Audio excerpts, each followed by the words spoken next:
अरे बेट्यानो, इतक्या लवकर मी काय जात नसतो तुम्हाला सोडून. हा, मला बी अजित पवार म्हणतात.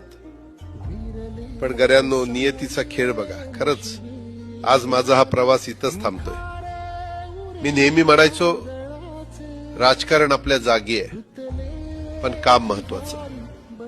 लोकांनी मला कामाचा माणूस म्हटलं, तीच माझ्या आयुष्याची सर्वात मोठी कमाई होती. आज निरोप घेताना मन खूप जड आहे, पण एक समाधान आहे की शेवटच्या श्वासापर्यंत मी तुमच्यासाठीच धावत होतो. मी तुम्हाला शब्द दिला होता, जोपर्यंत माझे हातपाय चालतात तोपर्यंत तुमचं भलं करण्यासाठी मी झटत राहील.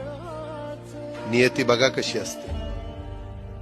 आज माझ्या हक्काच्या बारामतीच्या मातीत तुमच्या सेवेसाठी येत असतानाच माझे हातपाय कायमचे विसावले. पण मला अभिमान वाटतोय की मी रिकाम्या हाताने नाही, तर तुमच्या कामाची फाईल छातीशी धरूनच या जगाचा निरोप घेतो. शेवटच्या क्षणीही माझ्या डोळ्यासमोर फक्त तुमचा चेहरा होता. माझा स्वभाव थोडा रोखठोक होता. कधी कुणावर ओरडलो असेल, कुणाचं मन दुखावलं असेल, पण माझ्या त्या रागामागे फक्त एकच तरफड होती की माझ्या सामान्य माणसाचं काम झालं पाहिजे. सत्तेसाठी नाही, तर तुमच्या हक्कासाठी मी नेहमीच दादा म्हणून उभा राहिलो. आता मी निरोप घेतोय, पण महाराष्ट्र थांबता कामा नये.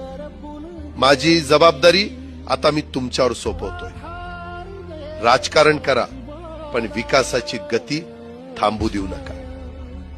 जाता जाता माझ्या शैलीत डोळे पुसून शेवटचं सांगतो, आता रडत बसू नका. उठा आणि कामाला लागा. माझा महाराष्ट्र आपल्याला अजून खूप पुढे न्यायचा आहे. तुमचाच कामाचा माणूस अजितदादा पवार. सुतले धागे उरले मागे उसासे